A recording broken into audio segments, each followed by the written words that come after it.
welcome everyone to today's conference call. It was announced today that legendary undefeated world champion Floyd Mayweather and Irish superstar Conor McGregor have agreed to fight in a historic pay-per-view boxing event on Saturday, August 26th in Las Vegas. Joining us on today's call is UFC President Dana White, Mayweather Promotions CEO Leonard Ellerbe, and Showtime Sports Executive Vice President and General Manager Scott Espinosa. We'll go straight to questions. So, if you'd like to ask a question on today's call, please press star 1 on your telephone keypad. If you're using a speakerphone, please make sure your mute function is turned off to allow your signal to reach our equipment. Once again, that's star 1 to ask a question, and we'll pause for just a moment to allow everyone an opportunity to signal.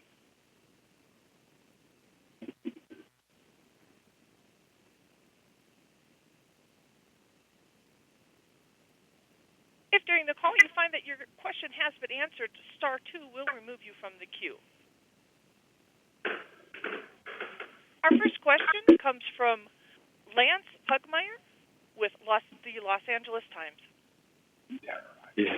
Dana, how you doing? I wanted to ask you if you can elaborate on the point of putting Conor in this fight against Floyd. If he loses, a lot of people think he's going to lose convincingly. Does it or does it not damage the UFC brand? No, absolutely not. At the end of the day, these two guys wanted this fight. The fans wanted this fight. And, Conor is a mixed martial artist. He's going into a boxing match with arguably the greatest boxer of all time. I don't think it damages the brand or Conor McGregor at all. I think it actually elevates Conor McGregor. The fact that this kid who has so much to lose is willing to step in and is absolutely confident that he will win this fight. I think it's one of the many reasons that people love Conor McGregor. And, win, lose, or draw, it'll be one of the reasons that people continue to love Conor McGregor. Yeah, Dana, I know you're a tremendous boxing fan. You followed the sport for years. When you look at Conor's work standing up against Jose Aldo, Nate Diaz in the rematch, and Eddie Alvarez, what does that mean toward a fight against Floyd Mayweather? Right. I mean, listen, is he, at the level of a Floyd Mayweather as far as boxing standards go? No. But the kid, first of all, is a southpaw, and people can, argue one way or another. Floyd, traditionally, if you want to say there's ever been a kink in the armor with that kid, it's with southpaws. And Conor McGregor is an absolute knockout artist. When he hits you, you go. So it's part of the fun of this fight. Is Conor McGregor in a 12-round fight going to be able to touch Floyd Mayweather? Yeah. Thank you so much. I know a lot of other guys want to talk. Thank you. Our next question comes from Kevin Earl from Yahoo Sports. Hi, guys. Congratulations on getting the fight done. I will throw this out for all three of you to answer, but I know the Mayweather-Pacquiao fight grossed $600+ million. Do you think that this fight has a chance to hit $500 million in one night? Kevin, yes, of course. Why not? I mean, this is the fight. You got to understand, obviously, with Mayweather-Pacquiao, and Stephen can attest to this, is that was a fight that the fans have been talking about for years. There's not one place that I go to, that Floyd goes to, that anybody's affiliated or associated with Floyd Mayweather that asks the question, Floyd, are you going to fight Conor McGregor? This is a very, very hot fight, and this is the fight that the fans want. It's going to be a tremendous event. The fans wanted this fight. Yeah, Kevin. If we look at this, we're not only drawing fans from the universe of boxing fans and the universe of MMA fans. We've actually tapped into the audience that really doesn't follow either sport.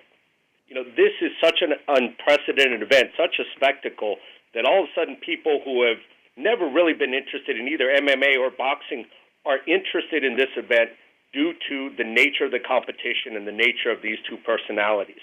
That's an untapped part of the market that not even Mayweather-Pacquiao touched. And I think this fight is bigger globally than Mayweather-Pacquiao was. Yeah. Okay, and let me ask you this, if I could just follow up on that a little bit. After the after the Mayweather-Pacquiao fight, you were among the many people who were critical of the event, that, they priced the tickets too high. The average fan was priced out. So can you talk a little bit about what you guys are going to do on this to make sure that the average fan can afford to see the fight and, get into the arena if they want to do that type of thing? I never said that. I never said that they priced the average fan out. What I said is they couldn't have fucked this thing up worse with how late they got tickets out. I was actually a guy who bought tickets. I couldn't even get my tickets the week of the fight. And, it became this thing where it was almost so impossible to get tickets after you had already paid for them that people started canceling their rooms and all kinds of things. The beautiful thing about the disaster that was that fight is I think everybody learned from it, and it won't happen again. I think that the fight was so big and everybody was so crazy and rabid about it that a lot of mistakes were made that cost them money, which is hilarious to say because it's the biggest money-making fight of all time. So, as bad as I think it got screwed up in some areas, they still did okay on it. So. I think that we gain from the mistakes that were made and the knowledge that they have now of what went wrong with that fight. Good. Thanks, guys. I'll let someone else get in. Our next question comes from Don Rafael with ESPN. Hello. Thank you, everybody, for taking this call. I had a couple of questions. Whoever can answer that I'd appreciate it. I just had a couple of basic questions on the overall event. First off, how much is the pay-per-view going to cost? Have you set that price yet? We haven't yet. The deal got done. The deal is done, and now all the business will be handled now. But we haven't really got there yet. You know that the Pacquiao-Mayweather fight, Dana, was like $100. Are you thinking in that realm? It was a real big pushback, even though it did a big number. You think at that price or lower? When you talk about super fights, this is a super fight. Two different guys from two different sports, going in and putting it on the line. And obviously, you can't charge what you would normally charge for a pay-per-view. I get it. And saying that there was pushback on the Mayweather-Pacquiao fight, there was anything but. It's the biggest fight ever in the history of pay-per-view. And as much of a clusterfuck as I said the ticket situation was, people were rabid for tickets. I bought 10 tickets to that fight. That's the worst thing about it. Dana, will you do things to promote this fight on your UFC programming? That's obviously not boxing, but you're going to have TV shows and such between now and August 26th. Will you do promotion of it on your programming? Yeah, Showtime is the exclusive distributor of Floyd Mayweather's fights, but they were kind enough to open the gate and let us do some stuff too. We're going to do UFC Embedded like we do for our fights and a couple of other things. But at the end of the day, Showtime is running the show. So I won't see a promo on like your next UFC live show on FS1 or something. What's that? Would I see something like? Would you mention it or have a promo for it on your one of the stage you have a live event? Oh yeah. I'm gonna promote it through all of my through all of my inventory and everything that I'm doing. But as far as actually producing TV shows and doing all that type of stuff, Showtime is the exclusive. But they've been kind and opened the window and let us have some fun and do some things too. Yeah, this is it's an event that got done so quickly simply because. There's been a spirit of collaboration and partnership on this. So you really, we're all pulling in the same direction. It's going to be a massive promotion. Can you also answer, this is something I know has always been important to Floyd. If you could just address what the drug testing situation is for this fight, whoever has that, maybe Leonard knows. Yeah, USADA. So much respect for Floyd Mayweather, because let me tell you, in the negotiations when we were talking about it, I said Conor is right now in the USADA program and is being drug tested right now. As soon as the deal is done, they absolutely didn't even flinch about drug testing. So much respect to Floyd on that. So it's going to be the same sort of USADA that Floyd's done for many of his recent fights. Yes. Okay. And one other thing, I don't think this is an issue, but this is something I've been asked by other people, so I'm going to throw it out there. Is there any kind of language in this agreement that what might happen should Conor have a brain freeze and just start throwing elbows and kicks? Oh yeah, that will not happen. What's the penalty? That will not happen. I mean, first of all, obviously, that is absolutely in the contract. Number one, and number two, if this is a boxing match under the Nevada State Athletic Commission, under the rules of boxing, and I mean, when you talk about a guy of Floyd Mayweather's level and value in the sport and things like that, I mean, the lawsuit, if that ever happened, would, Conor likes money, man, and Conor would depart with a lot of money if that ever happened. So, yeah, that will not happen. Gotcha. Okay, guys, thank you very much. Thank you. Our next question comes from Damon Martin with Fox Sports. Hey, guys, thanks for the call. Dana, I know you talked to Conor this morning. You said in a couple other interviews. I mean, what is his attitude about his future with the UFC? I mean, how confident are you that he will fight again this year? I mean, I'm pretty confident in the conversation that I had with him. He's fired up for this fight, and he's excited to fight again and defend his title by the end of the year. Nothing is a guarantee. You can't be guaranteed anybody's ever going to fight again. So, but if you look at Conor and the type of fight, the reason that this fight is so big and the reason that he's such a huge superstar is because this guy will fight anybody, anywhere, anytime. He's going to step in and fight Floyd Mayweather under boxing rules. These are the reasons that people love this kid. I got all these guys crying about, oh, Conor McGregor this, Conor McGregor that. Shut up. Step up and fight like Conor McGregor fights. Take the big fights. When somebody falls out, on 4 or 5 days, he'll fight anybody. That's why people love him. If I had to tell you right here, right now, do I think Conor's coming back this year? I absolutely do. And I know you guys can't get into the financial exact arrangement that was made here. I know a lot was said about Mayweather-Pacquiao was a 60-40 split. Can you give us any kind of indication what the final number was for Mayweather and McGregor? We have a confidentiality clause in place, and the financial details will not be disclosed. Nobody's bummed out about this deal. I promise you that. Everybody's happy. And one final question for the undercard. This will all be boxing, and I assume, and that maybe this is best question for Steven Espinosa, but I assume this will all be built, with Mayweather Promotions, completely boxing. Like, there will be no other crossover fights. There will be no other UFC guys involved with this card. The undercard, in terms of the televised undercard and the pay-per-view, will absolutely be a straight boxing card. But it's a big card. There might be some interesting things that we do with the prelims. That's something that we're going to come together on and really hope to make it an entertaining day, not just 3 or 4 fights, but an entire entertaining afternoon and evening of legitimate fights all around. Awesome. Thanks very much, guys. Thank you. Our next question comes from Jack and Carnacao from the Boston Herald. Thanks very much. Stephen, considering Showtime's going to control the production, is Morrow going to call this fight? Who's going to be on the call? We are controlling the production, but this is very much a collaboration. Obviously Morrow's our go-to guy, and has a history in both boxing and MMA. But we're going to sit down with both Dana and his colleagues as well as Leonard and put together the team that makes the most sense for the good of the event. Dana, would you like to see some UFC announcer representation on the call?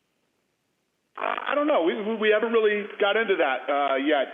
Like Steven said, we're going to talk about it and we'll figure it out. I don't have a problem. Listen, at the end of the day, Showtime put up a lot of money, to get Floyd Mayweather over there and to promote his fights and whatever they want to do. They've been very, very, very fair in this negotiation and letting us do things that they absolutely did not have to let us do. So I'm cool with anything. Danny, you looking forward to doing, from what I'm reading from Steven there, an afternoon UFC card the same day as the event? Is that what you're thinking? No, it's not. I didn't go that far. I just said he didn't say that. He didn't say that. No. There will be no UFC that day. This is a boxing day. Okay, great. Dana, to what degree would you expect Conor to kind of frame this up in the interviews ahead of time as, MMA being a superior fighting sport to boxing, kind of framing it as MMA are real fighters and boxers are just boxers? Do you expect him to put it that way? Well, the reality is MMA is MMA and boxing is boxing, and he's stepping into the boxing arena. It doesn't matter if they fought out in the street, what would happen. He has agreed to come in and box Floyd Mayweather, so it is what it is. I don't want to get too sidetracked on this, but I think the best analogy to use here is it's NASCAR and Formula One. NASCAR is not going to replace Formula One. Formula One is not going to replace NASCAR. You see some crossover. A driver from Formula One will try NASCAR. No one makes a big deal about it. They say, "Oh, that'll be interesting to see how the skills transfer." I think that's what we're talking about here. Great. Yeah, sorry, go ahead. And Floyd Mayweather and Conor McGregor are such unique individuals and so dominant in both of their sports and in every way, shape, and form. It's a fun fight, and like Leonard said earlier, this isn't some fight that we went out and tried to make or build or anything else. This thing built itself. This is a fight that started from the ground up. The fans wanted to see this thing. The media went crazy about it, and here we are. Finally, for Leonard. Leonard, when did Conor first get on Floyd's radar? Was there a fight he won or an appearance he made that made this all of a sudden start to be a real thing? Well, I can't exactly remember the time frame, but the kid, he's been making a lot of noise, and I had watched the fight or something, and I was telling Floyd, I was like, this kid got a nice hand game, and Floyd saw it, he said, yeah, he do got a nice hand game. So again, this is a fight that Floyd is taking very, very seriously, because we all do know all it takes in boxing is one shot, and it don't have to be a clean shot. A guy with that kind of power, he can nick you, and you can be buzzed.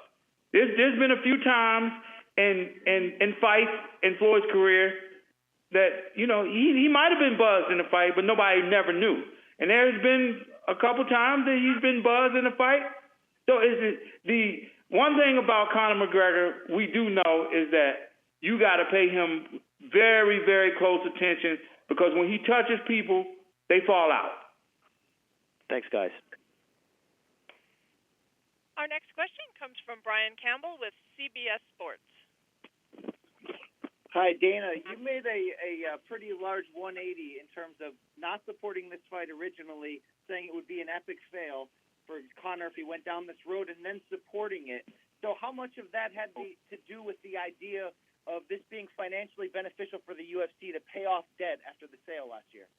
I didn't say that this would be an epic fail for Conor to go down this path. That was something else that I was talking about. What was the question about the debt?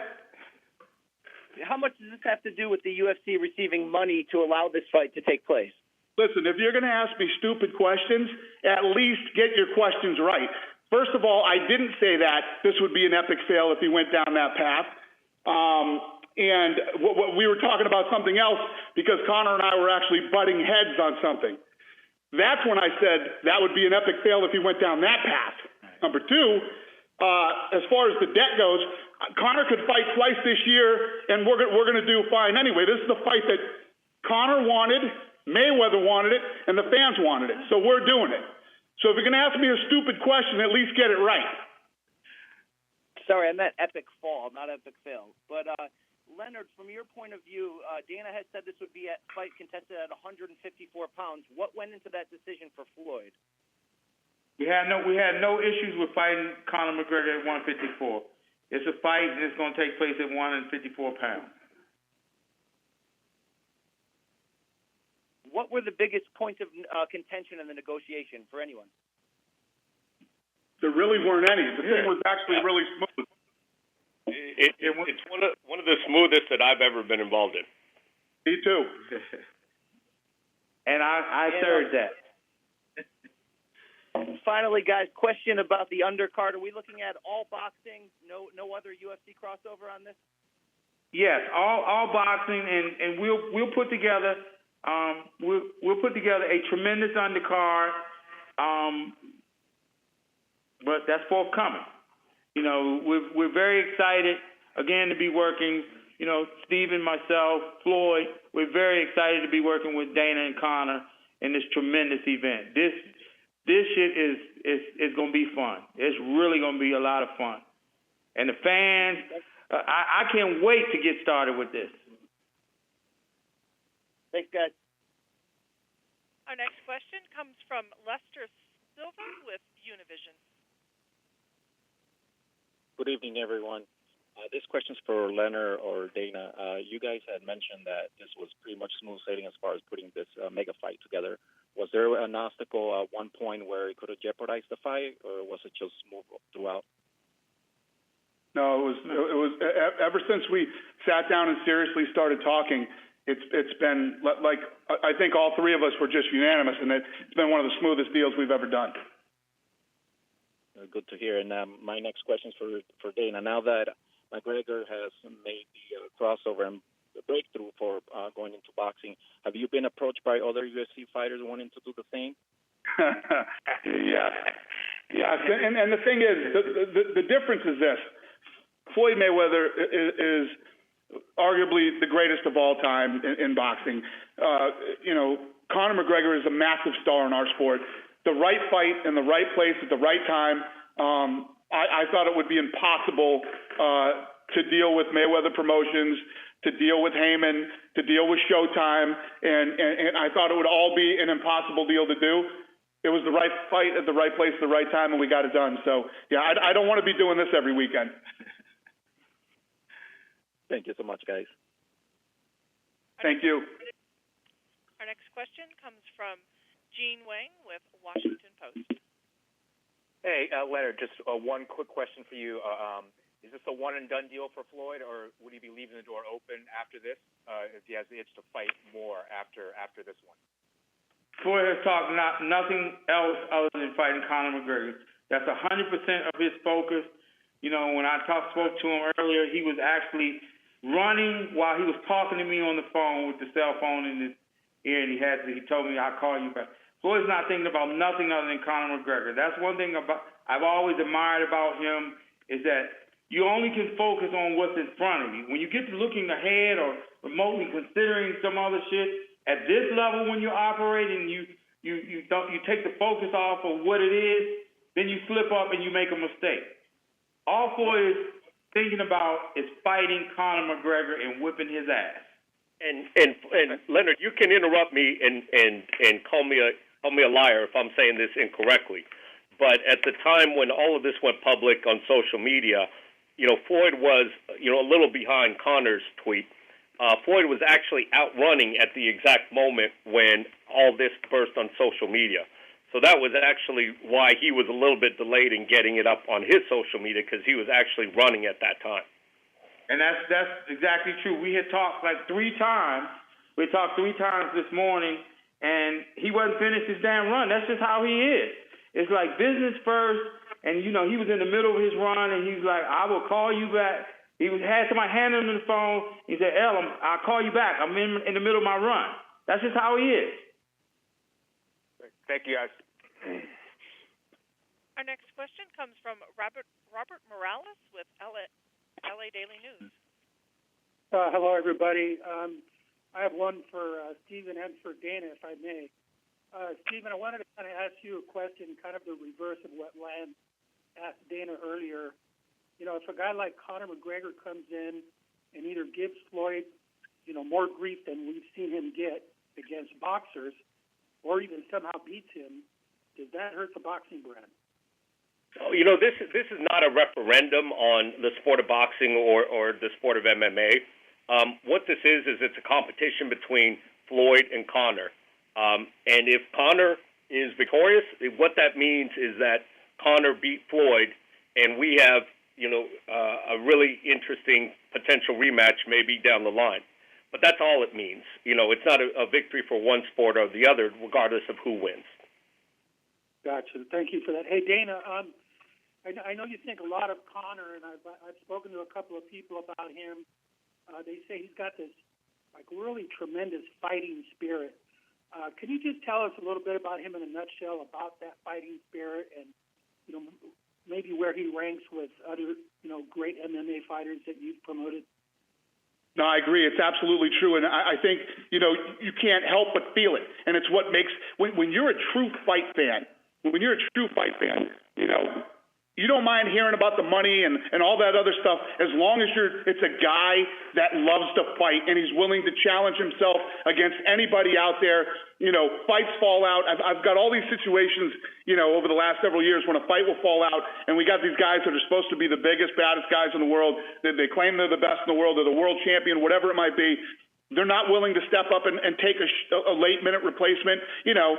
And when you're a fan, you bought tickets, you know, you got your hotels booked, or, you're planning a party on Saturday night. When your guy steps up and fights anybody and then wins, that's the stuff that people love. And that's what the way Conor is. Conor told me this morning the McGregor clan has been taking over villages for the last 300 years, and Floyd's village is next. Hey, Dana, thank you for that, brother. I appreciate it. Thank you. Our next question comes from Daniel Austin with Post Media. Hi, guys. I'm not sure who exactly this would be for, but obviously the promotional side of this fight is going to be something that people are really interested in. Do you know when we'll get to see the two of them sort of in the same room or doing a press conference together? We're working on that now. We got the deal done, and now we're getting all the business done on how this is all going to work out. And obviously, this is new territory for me.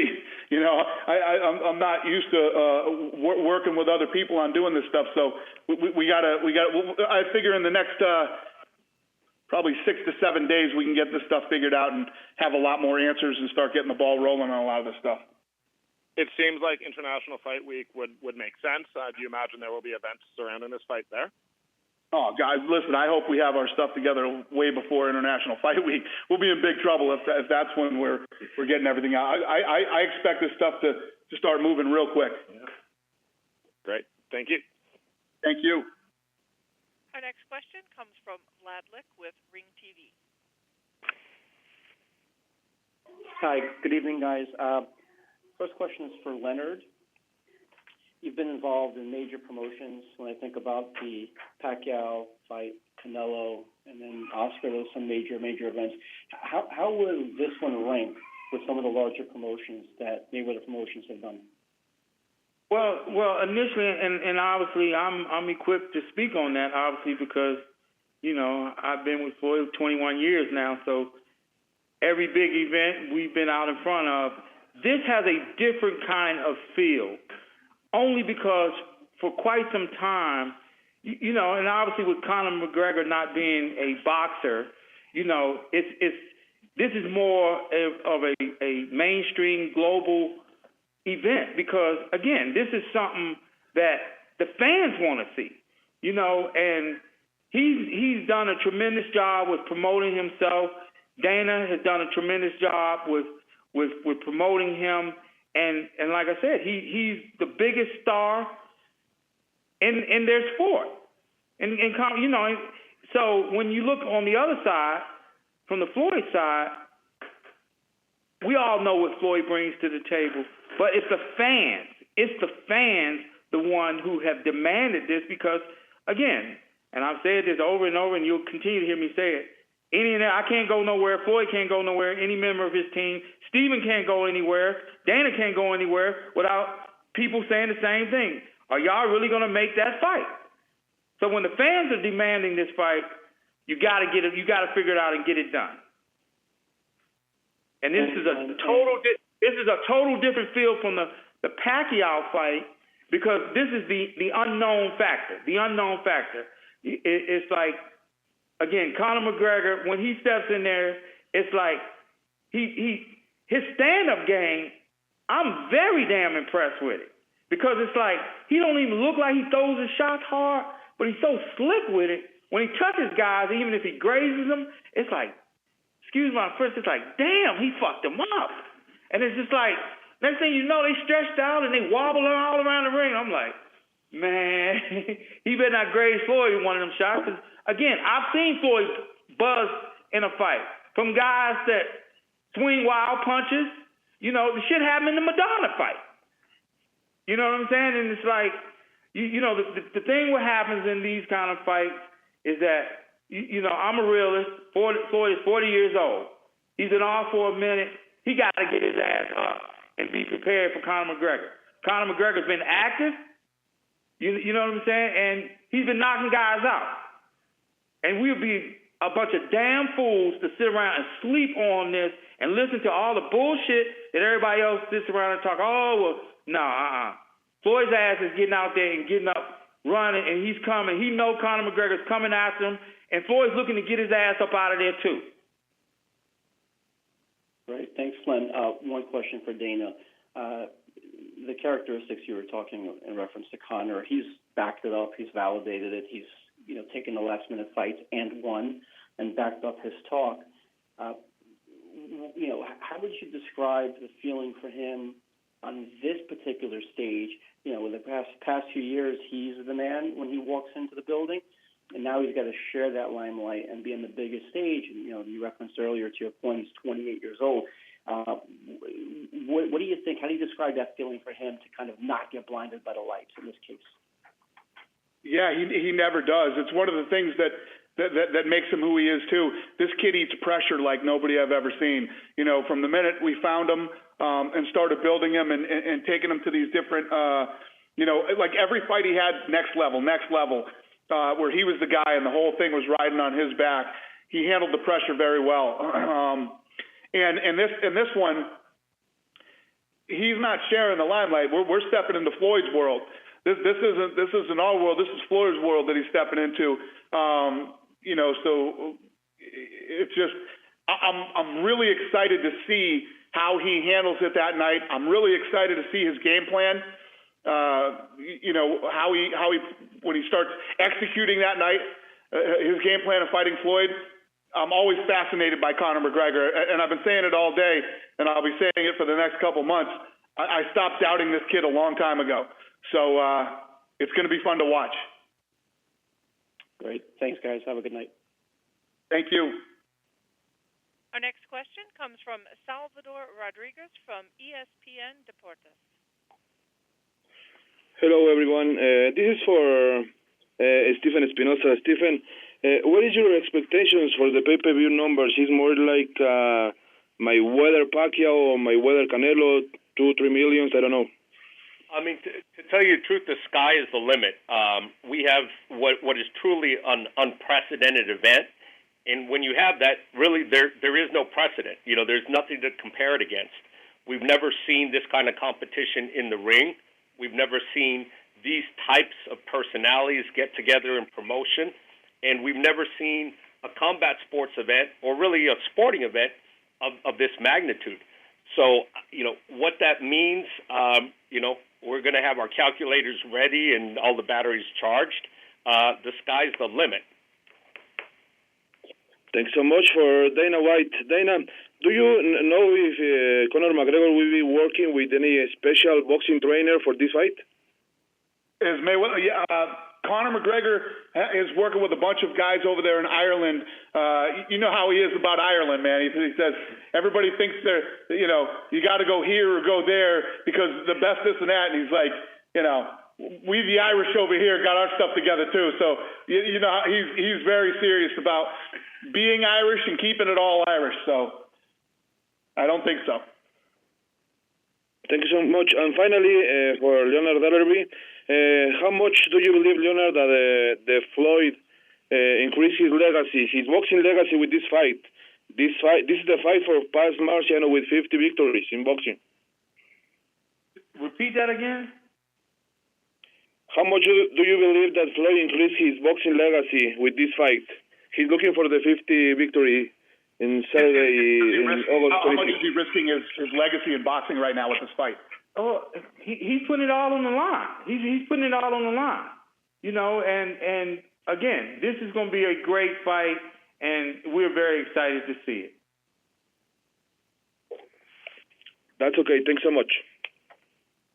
Our next question comes from Jim Edwards with Champions. Yeah, hi guys. Just a very quick question about the weight of 154 pounds. Was this the weight that was originally offered to start off with, and which camp kind of came up with that weight to begin with? That's a good question. I don't actually remember. Do you remember how that? Yeah, but 54 was no problem. You know, it came up. We'll just say it came up, and it's no problem. Floyd said, no problem. I'll fight him at 54. No problem. I don't want no catch weight. I fight him at 54. Great stuff. And Dana, just another quick one for you, actually. UFC 215 hasn't actually been officially announced yet. There's a lot of rumors that it's going to be in Seattle. Is this announcement going to affect that in any way, and can we still expect that pay-per-view to take place? Yeah, I don't know yet. First of all, that was never guaranteed that we were going to do that. But we were looking at Seattle, and we were looking at somewhere else too. So I don't know. Okay, that's it. Cheers, guys. Thanks. Thank you, sir. And our final question tonight comes from Scott Santana with AM New York. Hey, guys. This question is for anyone who can answer it. Is there any language in the agreement about a rematch? There is not. All right. That was it. Thank you guys very much. We appreciate your time, and we'll see you soon. Once again, that does conclude today's call. We appreciate your participation.